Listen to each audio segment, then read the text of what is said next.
Support comes from the Missouri Forest Products Association, honoring Arbor Day on April 26th, with an ongoing commitment to sustainable stewardship and conservation of Missouri's forests. ChooseWood.com. From St. Louis Public Radio. This is St. Louis on the Air. At that point, it just scared me because it scared my daughter, so she was 4 at the time. I don't ever want to see that again in life. You know, we don't want just to release people out on the street. We want them to find jobs and reconnect with their family. I went to the law library every day, try to figure it out. This is a nonpartisan, bipartisan issue. It's not a Democrat or a Republican. I'm Sarah Fensky.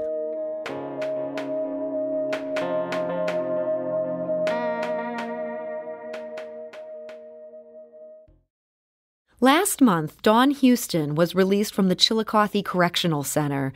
Dawn served 7 years and 9 months for selling a few ounces of marijuana to an undercover cop. Dawn had been sentenced to an even longer prison term. She was supposed to serve 15 years with no chance of parole. Her early release comes courtesy of a commutation from Governor Mike Parson. Dawn is at least the 15th Missouri inmate sentenced under the state's draconian, prior and persistent drug offender laws who's now getting out of prison. Those laws have been repealed, but it's taken the governor's actions to apply them one by one to cases like Dawn's. And she joins us today to tell us her story. Dawn Houston, welcome. Hi. So, Dawn, how did you get the news that Governor Parson was commuting your sentence? I got called back to the IPO's office January 31st. She basically just said that the governor has looked over your clemency and he agreed to what you have wrote, and he's going to apply by your request and let you out. So when you were summoned down for that meeting, did you have any idea what was coming? No, I thought maybe, I was more thinking like maybe the law changed for weed. Like maybe it's legal all the way around, but I wasn't thinking the clemency at all. And so when you were told this, that the governor had commuted this sentence and that you would be getting out in just about a month, what was your reaction to that? I just couldn't believe it. I started crying, and I couldn't catch my words. Because it's the same office, they told me that I had to stay longer, so I just had so many mixed emotions at the same time. Yeah. So I was overwhelmed. And so, as you said, you knew that date right off the top of your head. That was January 31st. When you get clemency like this, you don't get released immediately. You still ended up being in prison for about a month. What were those final weeks like as you were waiting to finally get out? Well, actually, January 31st is when I got told, and then I got released February 8th. Okay, so you just had about a week at that point. Yeah, it went kind of fast. I had a whole week just to prepare for home plan and get everything settled out here, and then that following week is when they released me. Wow. Well, congratulations. I mean, so now you've been out for more than a month. How's everything going? Couldn't be better. I'm blessed in so many ways. Found a job. Everything's going good. Reconnected with my family. My daughter's doing good. Like, just small blessings are starting to come my way. I right now, I have no downfall. I'm so glad to hear that. And you were able to land a job so quickly. Were you out there just trying to make that happen? Yeah. I did all that. Like, I got my license back and I got a job all at the same time. It's just things that I have to get done because my daughter is staying with my mom right now, so I have to get everything ready for her to come back to live with me. So I'm just trying my hardest to get everything the way it's supposed to be. So, Dawn, you were in your 30s when you were arrested. You had sold about $500 worth of marijuana to an undercover cop. As you mentioned, you have a daughter, and she was pretty young at that point. What was your life like prior to that arrest that changed everything? Well, actually, I was actually doing good, and I was doing somebody a favor. So it just went downhill, and it at that point it just scared me because it scared my daughter because she was 4 at the time. I don't ever want to see that again in life. Yeah, I mean, she was 4 when this all began for you. That must have just been so hard. She was so young at that point, and you didn't know initially how long you'd be going away, but you knew you were looking at some time in prison. Were you worried about her? Yeah, because, well, I have good support. My mom and dad were there no matter what, hands down, but it was just, I'm a first-time mom, so I was just concerned about everything. I didn't want to let her go, but I knew she would be in good hands with my parents, and they did an excellent job. I couldn't be more blessed for that. It was just, I just wasn't ready to let go at all. Yeah. Did you know at that point, when you were headed into the sentencing, that you would be doing 15 years? I took an open plea. First, he was trying to give me 30 years. I turned that down, and then he was trying to give me 12 years. I turned that down. He was trying to give me 10 years, and I turned that down because at this time I was still doing good and working and going to school, and he wasn't trying to give me a chance at like drug court or anything. So I just felt like the crime and punishment is very harsh, and I wasn't trying to max out on everything. And so I took an open plea, and I guess he got mad and gave me 15 years. So you thought going into this you'd be looking at a much shorter sentence, and it was the judge who kind of threw the book at you? Yeah. And so normally, drug offenders can get parole, and they only have to serve about 30% of their sentences. But in your case, you ended up not being eligible for parole because you had one prior low-level drug conviction. Again, just a small amount of drugs there. Did you know at the point when you pled guilty that this was going to be a sentence that was going to come without the chance of parole? No. I didn't know that until April 9th of 2018. I already did 4 years, and I already been to the board. I had an out date, and I was about to go to treatment, and I got called, and they said the law changed, and now I had to stay to my CR date, which was 2026, because now it became non-parolable, and if I didn't have a CR date, I'd have to get maxed out. So I found out being in there after 4 years. And CR, that's conditional release, basically, meaning you didn't have a chance at conditional release. What was that like to learn at that point that your sentence was so much longer than any normal sentence would normally be? I probably wasn't in the right mind frame for a long time. I got hysterical in her office because I don't get in that much trouble to deserve 8 more years on top of what I was doing. So I couldn't understand how this could be happening. I don't even have that much drug prevention, anything. I couldn't understand. So I was just beside myself for a long time, but a lot of the women there and staff helped me, and I went to the law library every day, try to figure it out every day after that, and try to figure out the law because they had no clue. So I just learned on my own and kept trying to do clemencies, and I didn't know if I was doing anything right. And they kept sending them back, and I just kept filling them out every time. And I just keep trying and calling different people and lawyers for advice. And I tried to get a lawyer, but people kept saying I have no chance, basically. And I'm like, well, I'm following that guy's case, and I know I have a chance because he got out. And you're speaking there of Demetrius Woods. This was kind of a high-profile, similar case where he was able to get out. Yeah. And so that was on your mind. You thought you must have a chance. You were continuing to try to petition time and again. But it sounds like the experts you talked to, they did not think you had a chance. Yeah, I followed his case to the T because they let him out and they were going to bring him back in. So I'm like, okay, and we're similar except just more time, same law. So I'm like, there's got to be an opening somewhere there for me or anybody else. And the lawyers I asked, even the same ones, they just basically said each case is different. I go, well, each case might be different, but the law still looks at us as one. So I don't understand how come I don't fall with the help like other people did. So I didn't really get no help nowhere. Yeah. You were just serving as your own advocate, didn't know if any of it was working. At the same time, your daughter was growing up. I mean, when you were arrested, she was 4. And I know you got to see her throughout your time in prison, but you weren't able to be there living with her. Did that weigh on you heavily? Yes. It weighed on me, the girl she was about to turn into, the resentment, the hate she would have for me. I was hoping none of that would be a problem, or if she would have problems in her own life. But we didn't tell my daughter. We just told her they messed up my parole, and we don't know when we're coming home. Mm-hmm. We kept that from her, that I'm in here longer, because she was doing good out there, so I didn't want to put more pressure on her. She already knew I was locked up, so I didn't add any more to her. So when was she able to get the news that the governor had given you clemency, you were going to be coming home, and in just a matter of weeks, in 1 week?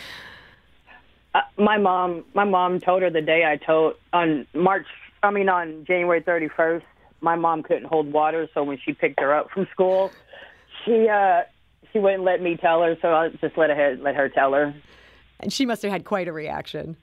Yeah, she was so excited when I called back when she got out of school. She was just so excited. She was calling all her friends and everybody.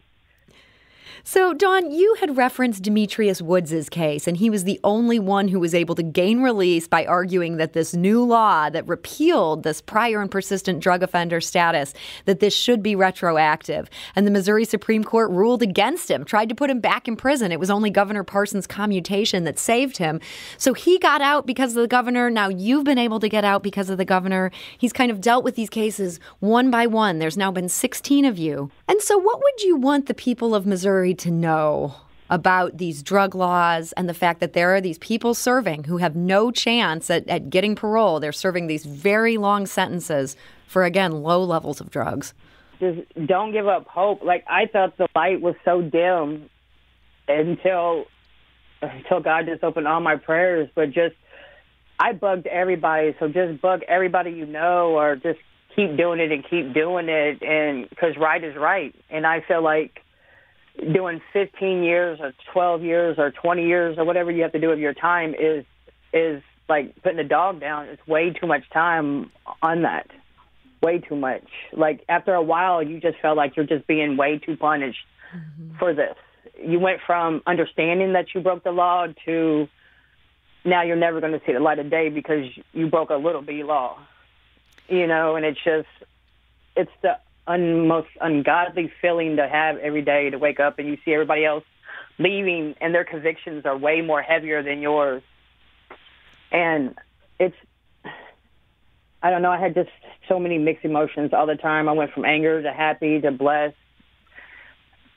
And I didn't know how to help other people because I was so messed up in my own world trying to get out. Mm-hmm. But you just have to just keep praying and just keep hoping that somebody out there hears us, and that there's a lot of people crying to get out. There's a lot of people that are in this situation that don't know how to get out, or they're paid lawyers and the lawyers don't want to help them out because they're not high profile cases and they're just peons and nobody wants to help them. And that's another sad thing, that nobody takes our words serious. They just think us as numbers, and it's sad.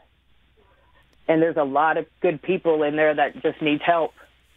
Well, Dawn Houston, hearing your story today, I think this is sobering and something that we all need to be paying attention to. I want to thank you for joining us today and sharing it. Thank you so much. And we wish you and your daughter the best of luck going forward as you're entering into this new life. Thank you. We need to take a quick break, and when we come back, we'll talk to Cherie Tolson-Reich. She's a Republican lawmaker from Hallsville. She's now renewing her efforts to help people like Dawn Houston get out of prison. She'll explain how. This is St. Louis on the Air on St. Louis Public Radio.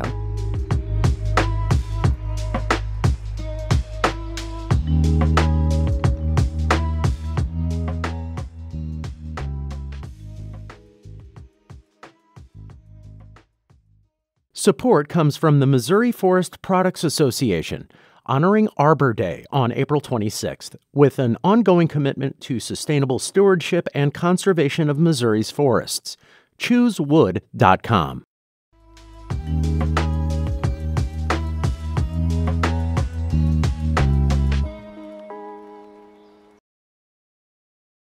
And now back to today's conversation.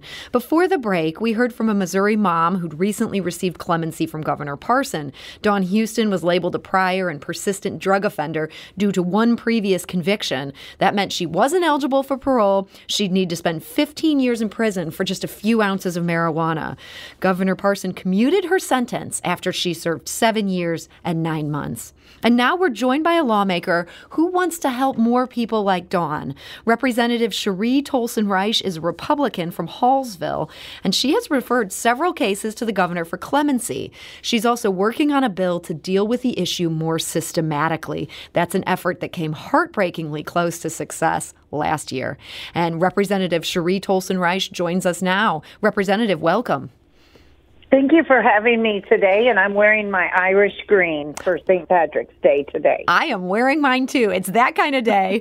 So, Representative, you got interested in this issue because of the case of Demetrius Woods. This is a man who lived in your district and later got clemency from the governor. What about his case touched you? Well, his landlord was a very good friend of mine, also a constituent. And I had not been aware of the case at that point, and they scheduled a meeting with me, and we met, and Demetrius explained to me his entire plight, of being released, his case going all the way to the Missouri Supreme Court and being denied, and that he was going to have to go back to prison. Here in Columbia, he had opened a successful business, reunited with his family, and was being, a productive citizen of the community. Mm-hmm. And so it was just such a crying shame. I'm like, what can I do to help?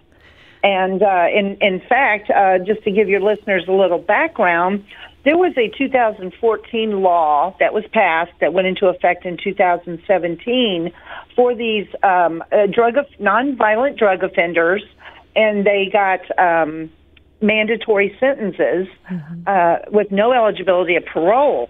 Well, we found out that there was a RISMO, particular ones that were accidentally left out of this change in the law.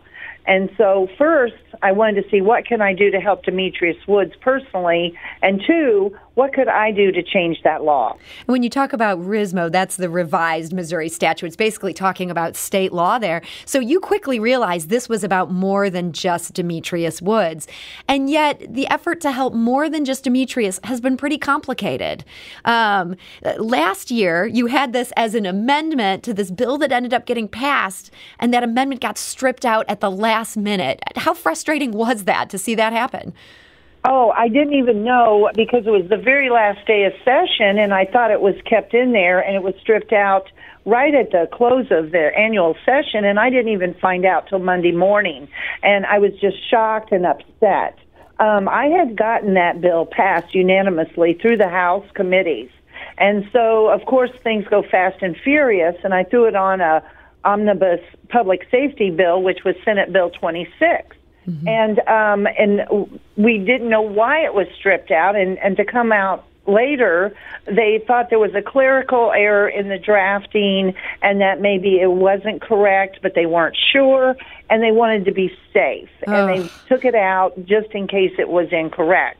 So I have refiled that bill this year, and at the request of the Department of Corrections and the governor's office, that we want to try to fix this legislatively.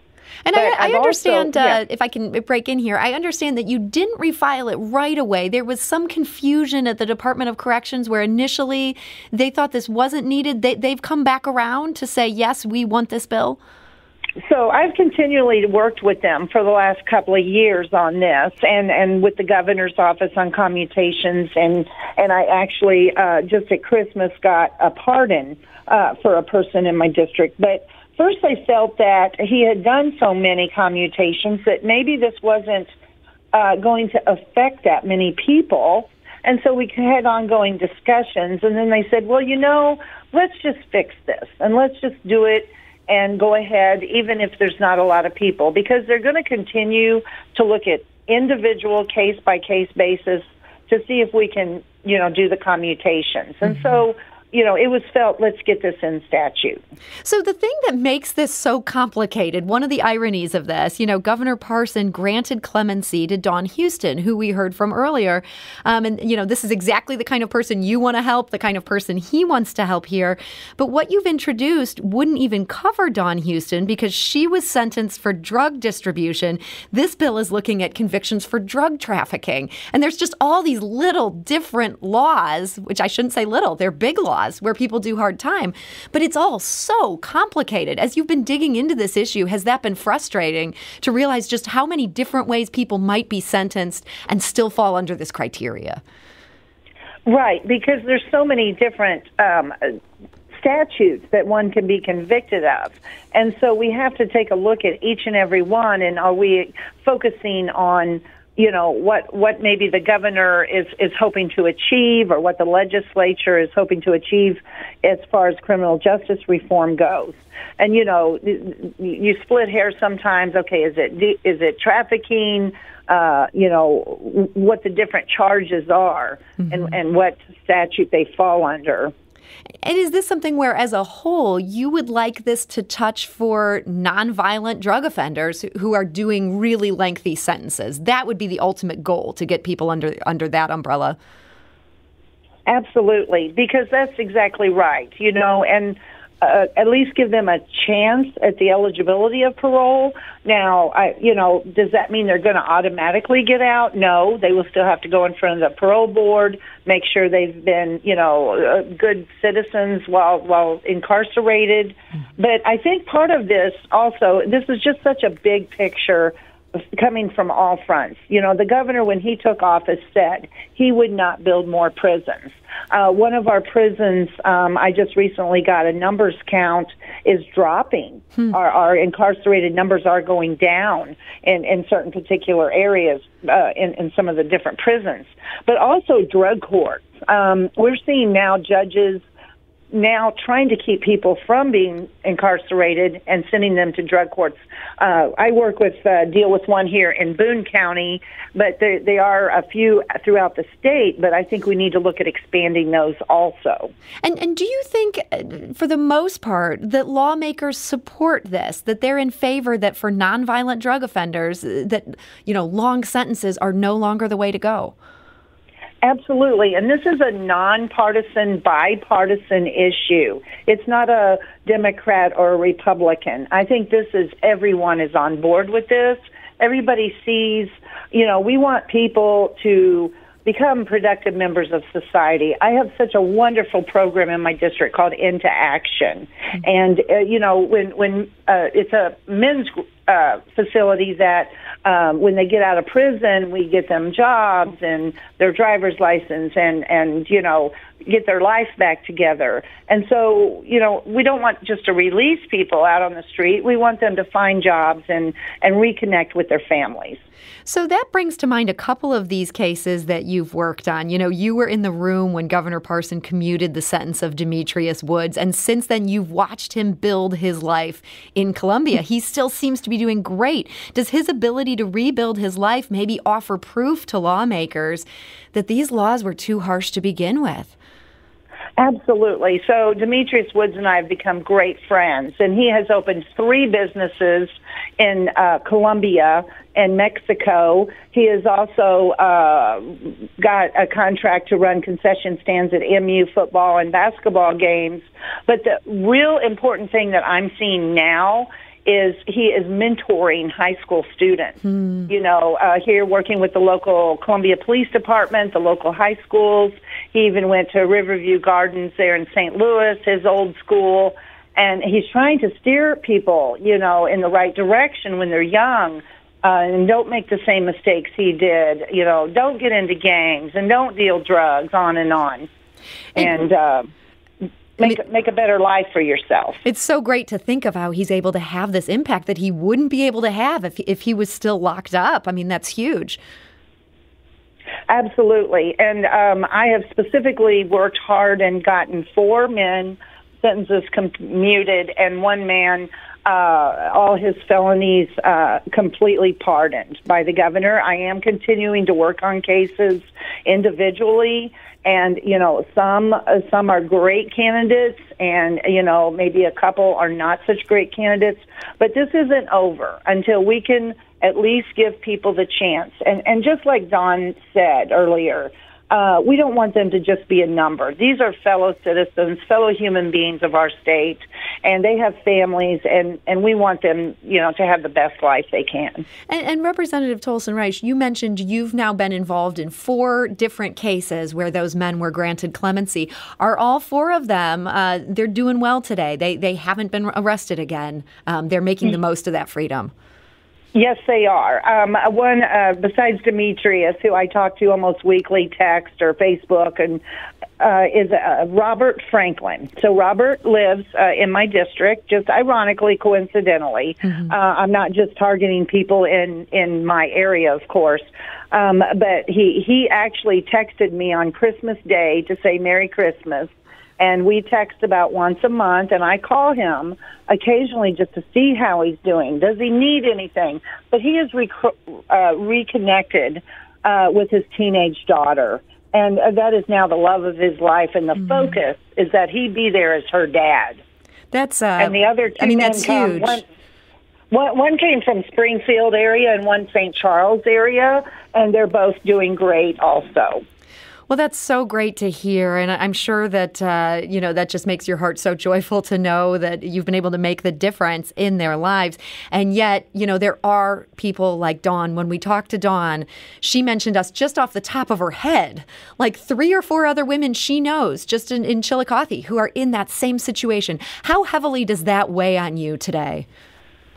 I would love maybe to take a look at their case if they or their family want to reach out to me, and I would be glad to try to see if the Department of Corrections and the governor would be open to that. I can tell you the governor has continued to do pardons and commutations on a regular basis. About every 2 to 3 months, you will see a press release come out with more and more and more. And that, we have seen those, but it feels like going case by case. Is that maybe too slow a rate to get to the bottom of this? Yes, but each case is different and unique. And we have to keep in mind, he inherited between 3,000 to 4,000 requests of commutations or pardons. And so he had a backlog from several different prior administration. So and he is trying to wade through those. Yeah, that's a great point. There was a huge backlog. Representative Cherie Tolson-Reich, we are unfortunately out of time, but I want to thank you for joining us today. Thank you for having me.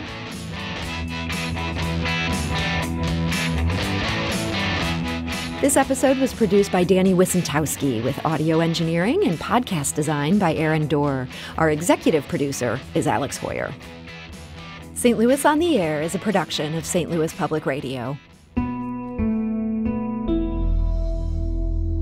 Understanding starts here. If you learned something new from today's episode, consider leaving us a review and rating on Apple Podcasts on the App Store. It's the easiest way to help people discover our show. We appreciate it. Thank you. St. Louis Public Radio is a member-supported service of the University of Missouri, St. Louis.